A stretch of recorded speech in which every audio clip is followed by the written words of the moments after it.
할렐루야. 주님께서 우리의 기도 응답하신 줄 믿습니다. 자, 오늘 시간 우리 옆 사람과 같이 먼저 인사하도록 하겠습니다. 할렐루야. 주님께서 당신을 사랑하십니다. 아멘. 또 한 번 인사하겠습니다. 참 잘 오셨습니다.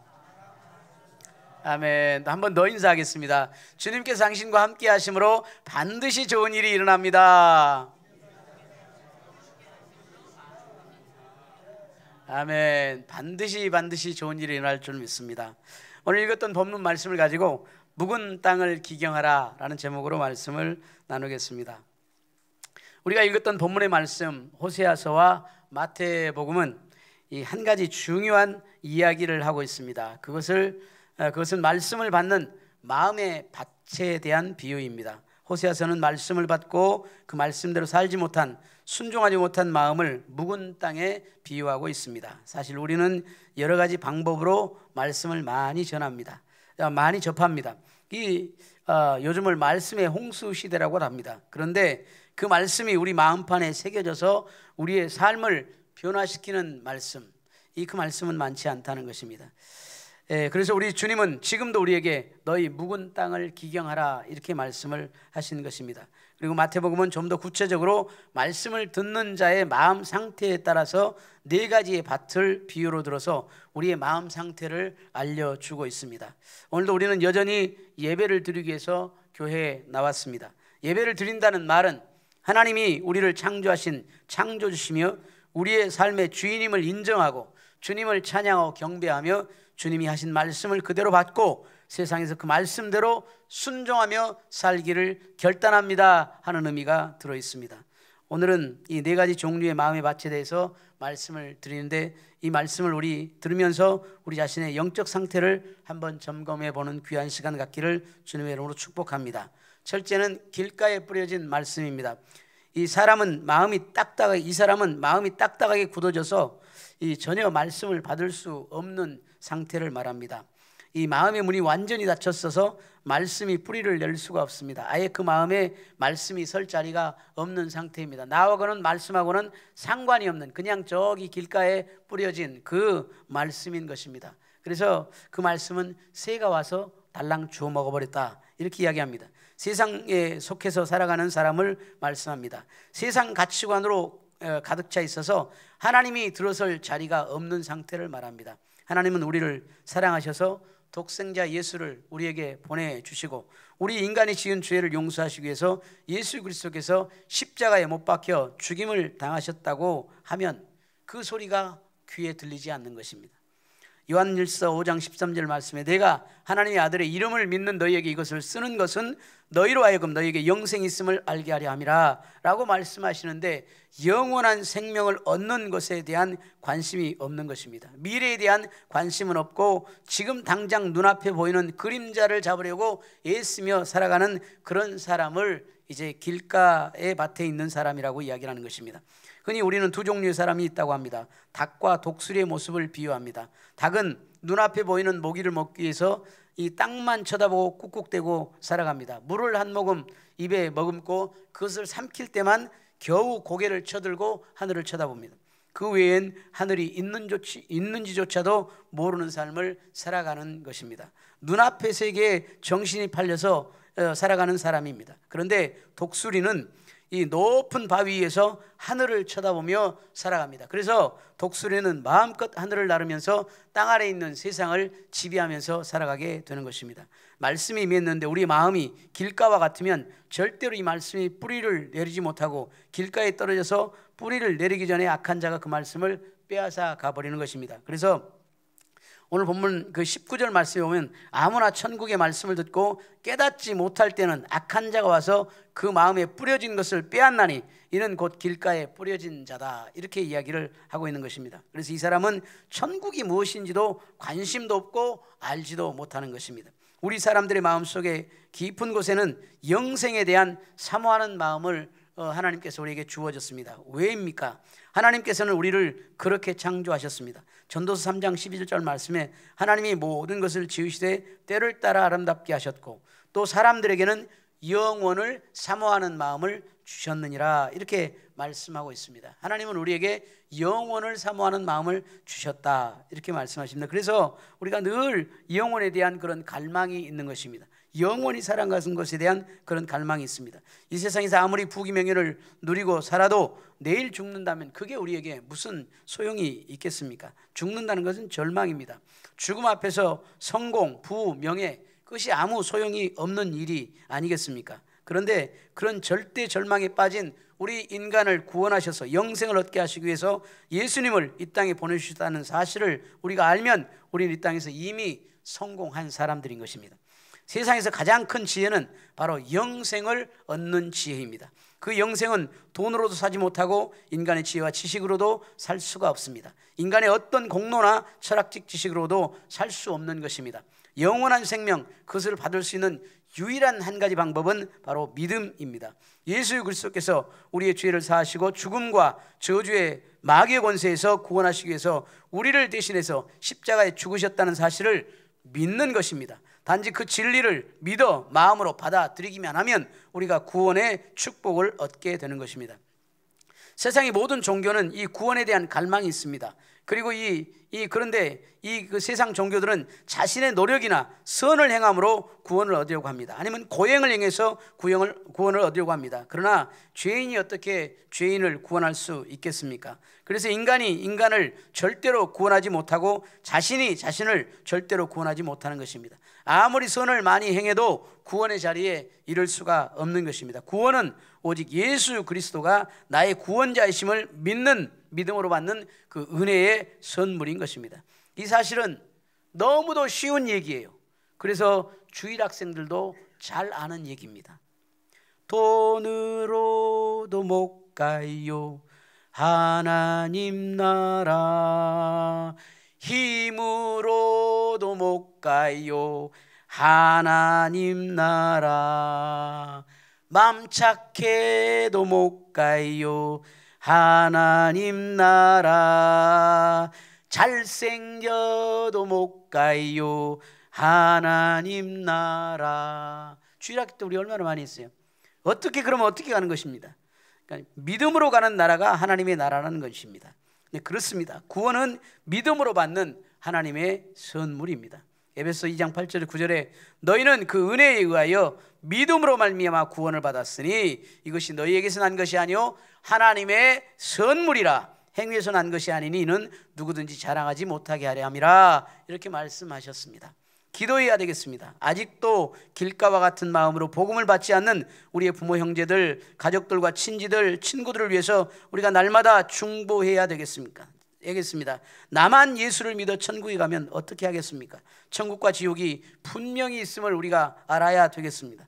예수 믿고 살면 이 땅에서도 천국의 맛을 보고 천국의 그 평안을 누리고 천국의 축복을 누리고 살아가게 되고, 그리고 우리가 이 세상을 떠날 때는 영원한 생명을 얻어서 이제는 다시는 죽음이 없고 슬픔과 눈물이 없는 그 천국에서 주님과 함께 영원토록 사는 그 은혜가 우리에게 있게 되는 것입니다. 이것이 믿어지시면 한번 아멘 하십시다.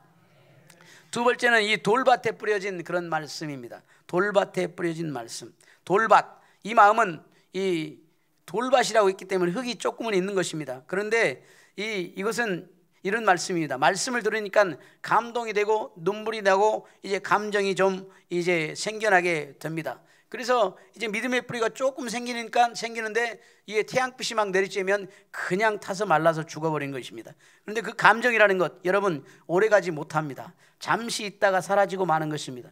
우리 결혼을 할 때 이 결혼은 우리에게 너무너무 중요한 일이잖아요.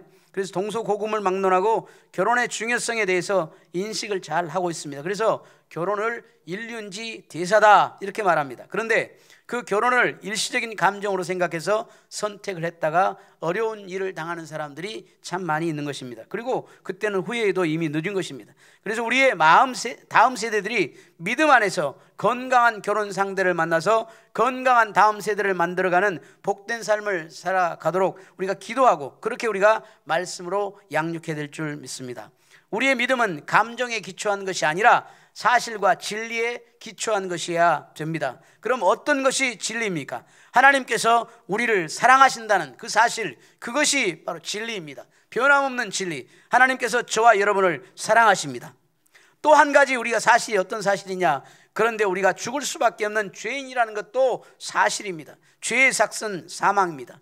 이 세상에 죄 없는 사람이 아무도 없습니다. 모든 사람이 죄인인 것입니다. 여러분과 제가 죄 가운데 늘 살아갑니다. 로마서 3장 10절에서 12절 말씀에 기록된 바 의인은 없나니 하나도 없으며 깨닫는 자도 없고 하나님을 찾는 자도 없고 다 치우쳐 함께 무익하게 되고 선을 행하는 자는 없나니 하나도 없도다, 이렇게 말씀하십니다. 사람이 얼마나 많은 죄를 짓고 사는지 우리가 매일 대하는 뉴스를 통해서, 매스컴을 통해서도 우리가 볼 수 있고 알 수 있고 느낄 수가 있습니다. 뉴스에서, 매스컴에서 좋은 기사가 별로 없습니다. 대부분이 이 기사들을 보면 도적질하고 죽이고 살인하고 시기하고 질투하고 분열하고 나누고, 그런 뉴스들이 매일매일, 이런 뉴스들이, 새로운 뉴스들이 그냥 얼마나 많이 나오는지, 쏟아져 나오는지를 모릅니다. 시편 51편 1편 1절 말씀에 내가 죄악 중에서 출생하였으며 어머니가 죄 중에서 나를 잉태하였나이다. 죄 중에서 나를 잉태하였나이다. 그래서 우리 마음에는 늘 돌이 많습니다. 돌이 울퉁불퉁 이 구석이 우리에게는 많은 것입니다. 마음의 밭에 돌이 있어서 말씀이 뿌리를 내리지 못하는 것입니다. 받을 때는 기쁨으로 왔습니다. 그런데 그것이 오래가지 못하는 것입니다. 또 세상에서 잠시 기쁨을 얻게 되면 거기에 빠져버립니다. 그래서 그냥 이 하나님 말씀에 대한 기쁨은 잊어버리는 것입니다. 기쁨을 얻기 위해서라면 그리고 어디든지 막 달려다닙니다. 술자리에도 달려가고, 노래하는 자리에도 달려가고, 돈 버는 자리에도 달려가고, 마약하는 자리에도 기쁨이라면 달려가고, 성적으로 타락하는 자리에도 달려가고, 도박하는 자리에도 달려가고, 기쁨이 있는 자리라면 어디든지 막 찾아서 달려가는 것입니다. 그렇게 잠시 있다가 사라질 감정적인 기쁨으로 살다가 결국은 비참한 인생으로 끝마치는 경우가 우리가 얼마나 많은지 우리의 삶을, 우리의 주변 사람들을 통해서 우리가 보고 있는 것입니다. 진정한 기쁨, 영원한 기쁨은 주님을 만나는 기쁨인데 그것을 마귀는 자꾸 빼앗아가려고 합니다. 그래서 우리의 마음을 돌밭으로 만들어버립니다. 그러면 다시 넘어지고 깨어지고 상처를 받곤 합니다. 세상에 환난이나 박해가 있으면 그냥 넘어져 버리는 것입니다. 그래서 20절 말씀이 뭐라 그러냐면 돌밭에 뿌려졌다는 것은 말씀을 듣고 즉시 기쁨으로 받되 그 속에 뿌리가 없어 잠시 결리다가 말씀으로 말미암아 환난이나 박해가 일어날 때는 곧 넘어지는 자다, 이렇게 말씀을 하고 있습니다. 혹시 우리 신앙 상태가 이러지는 않습니까? 어떤 상황에도 흔들리지 않는 견고한 믿음이 우리에게 필요한 것입니다. 그래서 우리는 늘 말씀을 붙잡고 기도해야 되는 것입니다. 주님, 나에게 믿음이 필요합니다. 어떤 시련이 내게 닥치고 환난 폭풍우가 몰아쳐 와도 절대 흔들리지 않는 그 믿음 내게 주옵소서. 예수 그리스도를 믿는 믿음으로 얻는 참된 기쁨이 날마다 우리 안에 있게 하시고 그 기쁨을 누리게 하옵소서. 이렇게 우리가 날마다 기도하며 살아가야 되는 것입니다. 우리 성도들은 서로를 위해서 중보기도해 주어야 됩니다. 내 믿음의 동료가 세상에서 환난이나 시험이나 이 달콤한 유혹에 넘어지지 않도록 그렇게 우리가 기도를 해 주어야 됩니다. 서로를 위해서 우리가 기도해 줘야 되는 것입니다. 변함없으신 주님의 사랑이 우리의 삶을 다스리고 인도하시도록 그리고 깨어서 우리가 서로를 중보하고 서로를 축복하는 그런 기도를 해 주어야 되는 것입니다. 우리의 마음의 돌멩이들을 우리가 매일매일 치워야 됩니다. 미국의 매사추세츠 주의 그레이시스 채플 교회를 목회하고 있는 이 고든 맥도날드 목사님은 내면의 세계와 질서와 영적 성장에서 이런 얘기를 했습니다. 몇 년 전에 게일과 나는, 이제 아내입니다, 게일과 나는 뉴햄프셔에 버려진 낡은 농장을 샀는데 바위와 돌들로 온통 뒤덮인 그곳에서 우리의 시골 집을 짓고 싶은 자리를 찾아내었다. 잔디와 화초가 자라도록 그것들을 모두 파내려면 힘들여 일해야만 했다. 그것들을 모두 파내는 일에 온 가족이 힘을 썼다. 그 작업의 첫 단계는 쉬웠다. 큰 바위덩어리들을 빨리 치울 수가 있었다. 바위덩어리들이 크니까 한꺼번에 치워버리면 그냥 쉬운 거예요. 그래서 큰 바위덩어리들을 빨리 치울 수 있었다. 그것들을 모두 파낸 후에 보니까 앞으로도 파내야 할 작은 바위들이 많이 있다는 것을 알게 되었다. 그래서 그것들을 다시 파내고 치워냈다. 그러나 큰 바위덩어리들과 작은 돌들을 다 치워낸 후에 우리는 미처 보지 못했던 돌멩이들과 자갈들을 발견하게 되었다. 이것은 더 힘들고 지겨운 일이었다. 그러나 우리는 끈덕지게 그 일을 했고 드디어 잔디를 심을 수 있을 만큼 땅을 일구었다. 이렇게 얘기를 하고 있습니다. 우리의 내면 세계도 그 땅과 아주 흡사합니다. 우리가 예수 그리스도를 처음으로 진지하게 따르기 시작했을 때 우리 이 마음속에 있는 이 바위덩어리들이 있었는데 그것을 우리가 치워내야 했습니다. 그리고 또 예수 믿고 수년이 지나고 나니까 또 큰 바위덩어리들이 또 이제 생겨나고, 그리고 그걸 치우고 나니까 그것을 다 치웠다고 생각을 했는데 우리 행동과 태도에 또 다른 두껍게 또 하나의 층들이 생겨서 이 많은 이 돌멩이들이 우리 삶 가운데 있는 것이 발견되어집니다. 그래서 그것을 또 믿음으로 하나씩 말씀으로 하나씩 제거하고 나면, 그걸 제거하고 나면은 그것이 다 깨끗해질 줄 알았는데 또 다른 또 이 돌멩이들이, 자갈들이 또 생겨나는 것입니다. 이렇게 이 우리의 삶이 이렇게 우리 죄성 때문에 그렇게 많은 돌멩이들이 생겨나는 것입니다. 치워내도 또 치워내도, 회개하고 또 회개해도 또 돌멩이들이 또 생겨나고 또 우리가 죄악에 물들어 있는 모습을 우리가 보게 되는 것입니다. 한 번만 죄를 짓고 그냥 회개하면 말면 그것이 끝나는 것 같은데 그것이 아니라 계속해서 우리 삶의 그런 우리 죄악의 연속에 우리 삶 가운데 일어나는 것입니다. 여러분, 그런데 이젠 그렇게 치우고 나면 내 마음이 깨끗해졌다 그랬는데, 한 가지 더 얘기를 하자면, 이 추운 겨울이 지나가면, 이 얼어붙은 땅이 녹고 나면 다시 우리 주변에 생각지 않는 돌멩이들과 이 가시와 엉겅퀴들이 또 자라는 모습을 우리가 보게 되잖아요. 그와 마찬가지로 우리의 내면 세계가 그렇게 되어진다는 것입니다. 우리의 죄성이 바로 이와 같은 것입니다. 그 돌들과 자갈, 그리고 하나씩 땅에 올라오는 돌멩이들로 우리가 가득 차 있는 것입니다. 영적 훈련 속에서 매일매일 죄를 고백하는 경험을 무시해버린 사람들은 그것 때문에 곧 죄에 눌려가지고 이젠 세상에서 방황하게 되는 것입니다. 사도 바울 얼마나 훌륭한 이 하나님의 종이었습니까? 노년이 되었습니다. 이제 주님 앞에 설 날이 가까워져 가는데 그는 여전히 그 자기 자신을 고백을 합니다. 내가 죄인 중에 괴수입니다. 이렇게 고백을 합니다. 나는 죄인 중에 괴수입니다. 감옥에서의 삶의 종말을 직면하기까지 그는 자갈과 돌멩이들을 여전히 치우고 있는 그 사도 바울의 모습을 볼 수가 있습니다. 사도 바울이 그렇다면 여러분과 저는 얼마나 죄가 많겠습니까? 이 돌멩이들을 치워야 될 돌멩이들이 얼마나 많겠습니까? 그래서 우리가 날마다 예수님의 십자가 보혈을 의지하면서, 말씀을 의지하면서 우리 속에 있는 이 돌멩이들을 날마다 치워내는 작업을 해야 돼. 이걸 안 하면 계속해서 이 돌멩이들이 쌓여가지고 이 돌멩이에 막혀가지고 이제 그냥 영적인 동맥경화가 걸리고 영적인 이 중풍이 걸리고 영적으로 질병이 들어서 결국에는 우리가 실패하고 좌절하게 되는 것입니다. 그래서 영적인 돌멩이들을 치워내자. 할렐루야. 이 영적인 돌멩이들을 날마다 기도와 말씀으로 우리가 치워야 되는 것입니다. 세 번째는 가시떨기에 떨어진 말씀입니다. 세상의 걱정, 근심, 염려, 불안, 두려움을 가져오는 길이 두 갈래가 있는데, 하나는 상처의 가시떨기가 있고 또 하나는 재물의 가시떨기가 있습니다. 말씀이 우리 마음판에 떨어지면 믿음으로 받고, 그래서 믿음이 잘 뿌리를 내리고 튼튼하게 성장을 하게 됩니다. 그래서 이제 새싹이 돋고 건강하게 자라나게 하는데 갑자기 그것이 쓰러지기 시작하는 상황이 벌어지게 됩니다. 뿌리는 있지만 밖으로 나온 싹이 바람과 추위에도 한여름 더위에도 견뎌내야 하는데 그런 인내가 없이 무너져 버리는 것입니다. 그 이유는 두 가지인데, 과거에 쓴 뿌리, 상처가 있고, 상처의 가시 떨기가 있고, 그 다음에 재물에 대한 유혹이 가시가 되어서 믿음을 자라지 못하게 하기 때문입니다. 우리에게 크고 작은 상처들이 있습니다. 부부간에 주고받은 상처, 부모님에게 받은 상처, 또 부모 형제에게 받은 상처, 친구들에게 혹은 지인들에게 받은 우리의 상처들이 정말 많습니다. 교회 안에서 믿음의 형제 자매들에게 받은 상처가 또 있습니다. 목회자에게 받은 상처가 있고, 또 목회자는 성도들에게 받은 상처가 또 있을 수가 있습니다.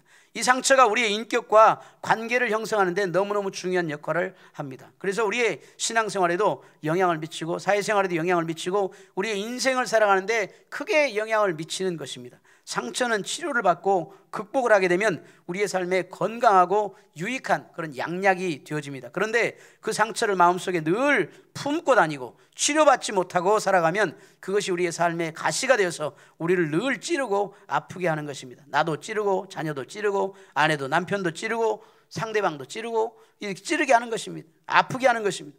그 상처는 극복되어져야 됩니다. 상처를 극복하기 위해서는 예수 그리스도의 은혜가 필요합니다. 상처를 극복하고 성공한 사람들이 성경에는 많이 기록되어 있습니다. 요셉은 형들에게 배신을 당해 노예로 팔렸습니다. 억울한 누명을 쓰고 감옥에 투옥되었습니다.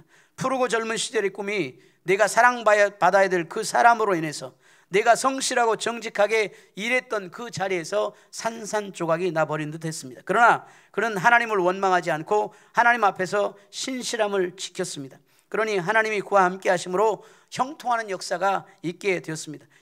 요셉이 하는 일들마다, 요셉이 가는 곳마다, 만나는 사람마다 형통하게 되는 역사가 있게 되었던 것입니다. 그리고 그는 이제 감옥에서도 맡은 일에 충성을 다하며 하나님이 함께 하심을 경험하게 되었습니다. 그는 결국 자기를 판 형제들을 이제 용서하게 됩니다.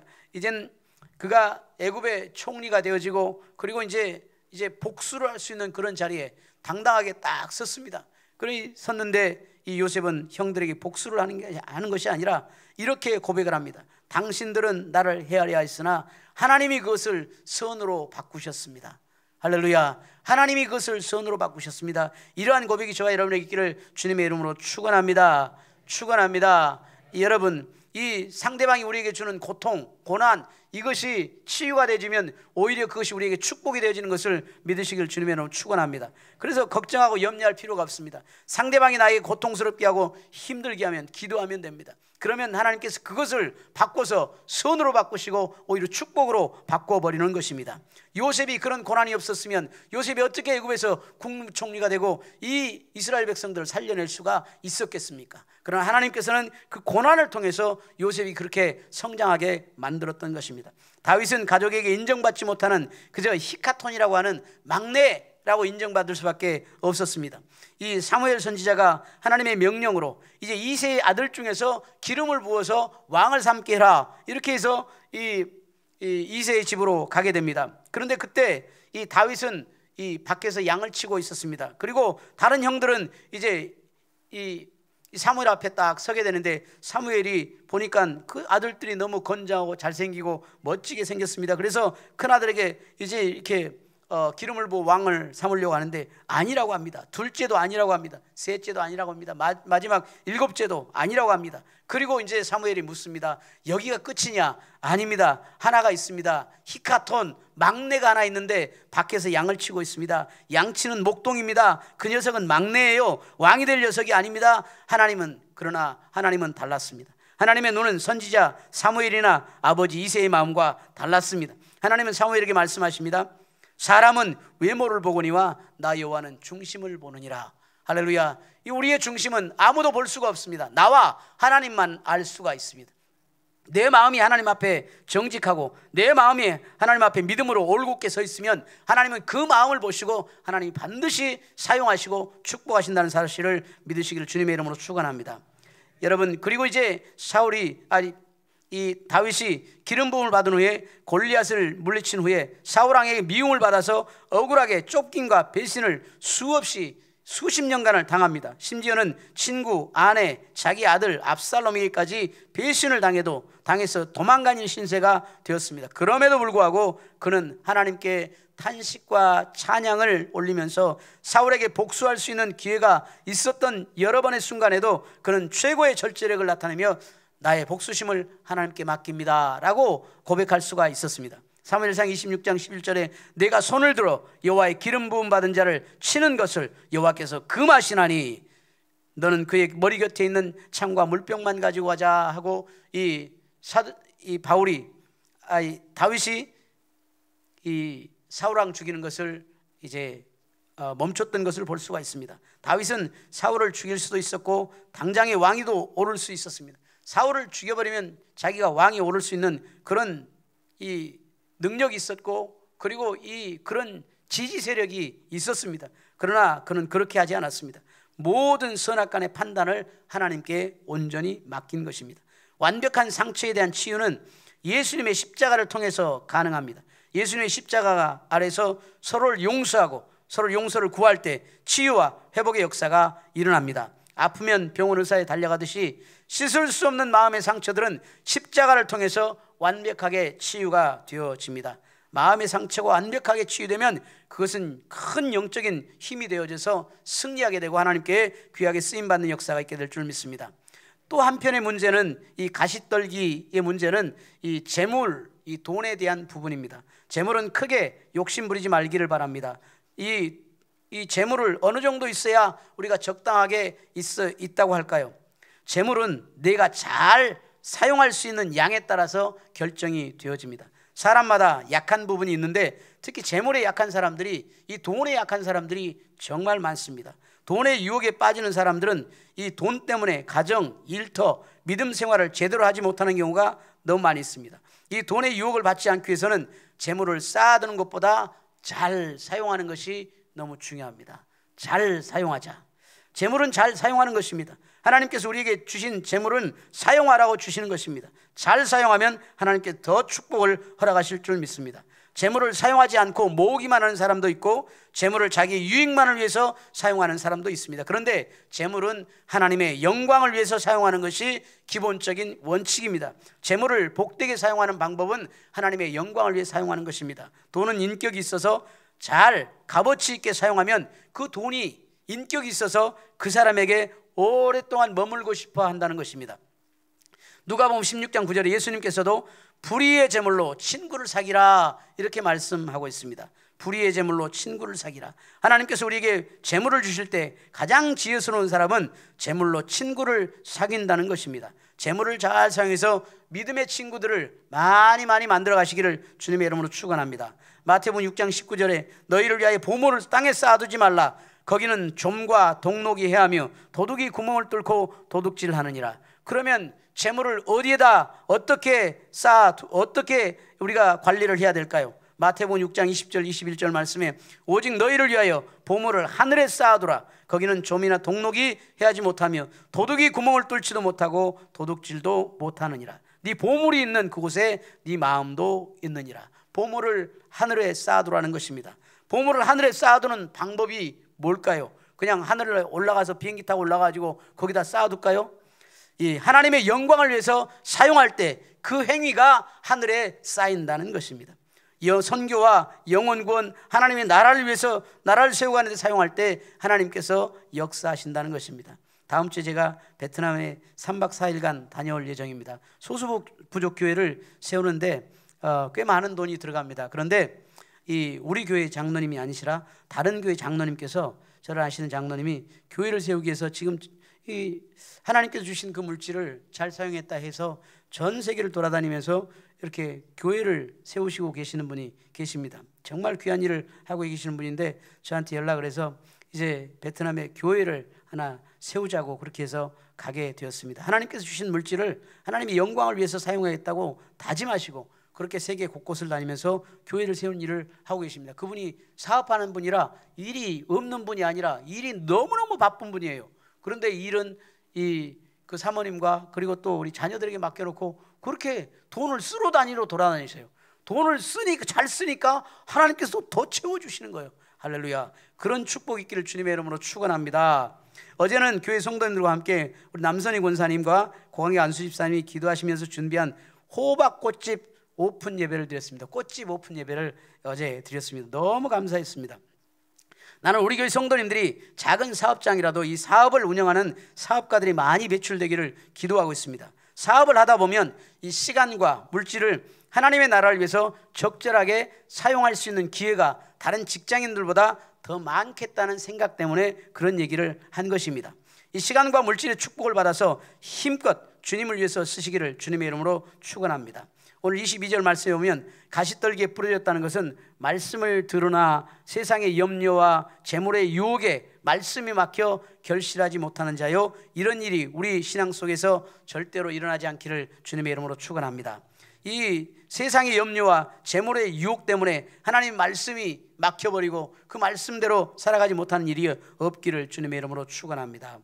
이 네 번째는 이제 좋은 땅에 떨어진 말씀입니다. 좋은 땅. 하나님은 우리에게 축복의 법칙과 원칙을 성경에 명확하게 이야기를 하고 있습니다. 우리가 축복 받으려면 축복 받을 일을 하면 되고 축복 받을 길을 걸어가면 되고 축복을 받으려면 그걸 공부를 해야 되잖아요. 여러분, 학교에 가서 경영학을 공부를 하고 학교에서 이제 영문학을 공부를 하고 학교에서 과학을 공부를 하고 하는 일은 뭐냐면 축복을 받기 위해서 그 길을 걸어가려고 공부를 하는 거예요. 그런데 성경에서는 이 축복받는 방법을 이야기를 하고 있어요. 원칙을 이야기를 하고 있어요. 하나님은 우리에게 축복의 원칙과 방법을 명확하게 우리에게 알려주고 있습니다. 그게 뭐냐?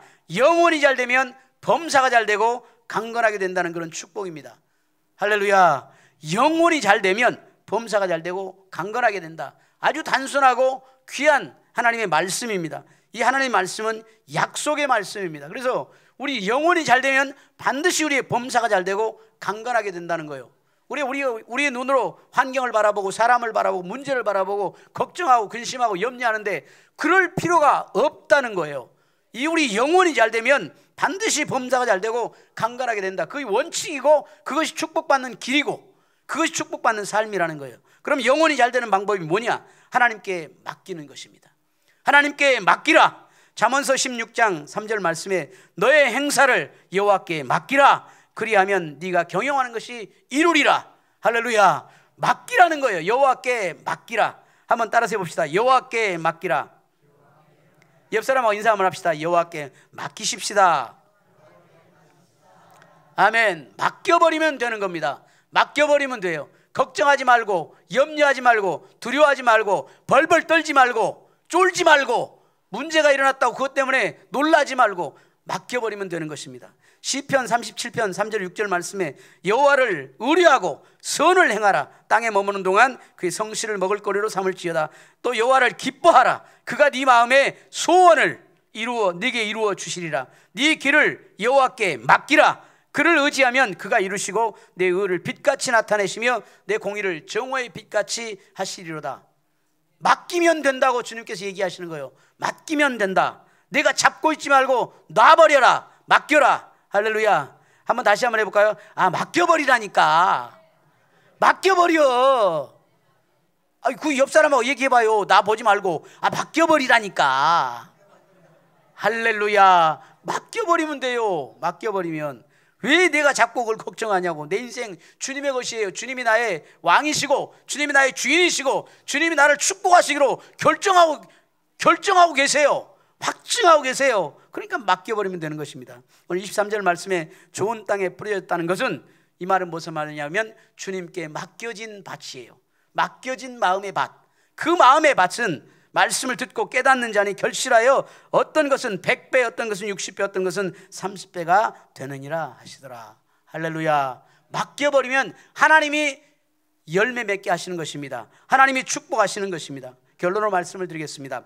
결실하는 신앙, 열매 맺는 신앙은 우리의 마음밭을 기경해서 옥토로 만들어야 된다는 것입니다. 돌도 치워내고 가시와 엉겅퀴도 치워내고 잡초들도 제거해내는 그 작업을 끊임없이 우리가 해내야 돼요. 우리 마음속에는 그 작업을 하지 않으면 언젠가 또 마귀가 와가지고 그 씨앗을 심어놓고 그냥 그 씨앗이 자라면 그냥 우리가 이제 절망하고 좌절하고 낙심하고 걱정하고 근심하고 염려하고 그냥 믿음을 이제 배반해버리고 떠나버리는 그런 일들이 일어나는 것입니다. 마음의 밭을 가꾸지 않으면 마음의 밭은 황폐하게 되어 있습니다. 우리의 마음의 밭이 영적인 황무지가 되지 않도록 열심히 우리가 기도하고 성령으로 충만하고 우리가 말씀으로 충만한 삶을 사시기를 주님의 이름으로 축원합니다. 우리의 모든 문제를 우리에게 은혜 주시는 사랑의 주님께 맡기십시다. 주님께서 여러분과 저의 인생을 책임지실 줄 믿습니다. 자, 우리 같이 이제 찬양 하나 하시고 그리고 우리 같이 기도하도록 하겠습니다. 우리 예수뿐입니다. 예수님께 맡기면 예수님의 은혜가 우리를 다 잘되게 하시고 형통하게 할 줄 믿습니다.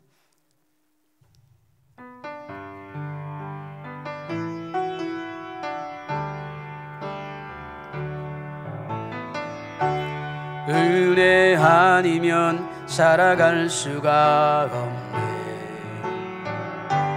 호흡마저도 다 주의 것이니 세상 평안과 위로 내게 없어도 예수 오직 예수뿐이네. 다시 한번 은혜 아니면 살아갈 수가 없네. 호흡마저도 다 주의 것이니 세상 평안과 위로 내게 없어도 예수 오직 예수뿐이네. 아멘 아멘. 크신 계획 다 볼 수도 없고 작은 고난에 지쳐도 주께 묶인 나의 모든 삶 버티고 견디게 하시네. 은혜 아니면 살아갈 수가 없네. 나의 모든 것 다 주께 맡기니 참된 평안과 위로 내게 주신 주 예수 오직 예수뿐.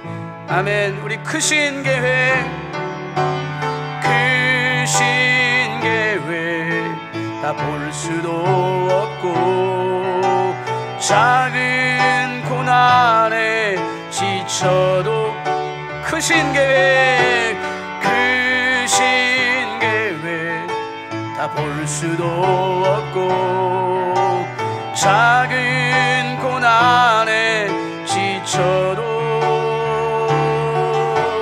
주께 묶인 나의 모든 삶 버티고 견디게 하시네. 은혜 아니면 살아갈 수가 없네.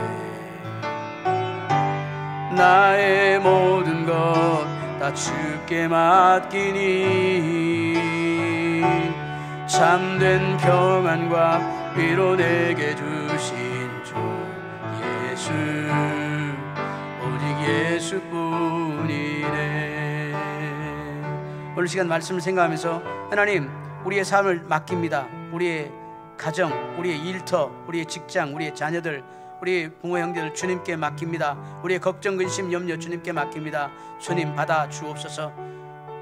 우리 같이 한번 주님을 의지하면서 기도하겠습니다. 할렐루야 할렐루야. 좋으신 아버지 하나님, 주님 은혜와 사랑을 감사합니다.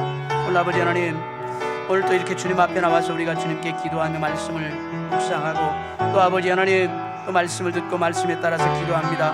하나님 여호와께 맡기라, 여호와께 맡기라. 주님께서 우리에게 말씀하십니다.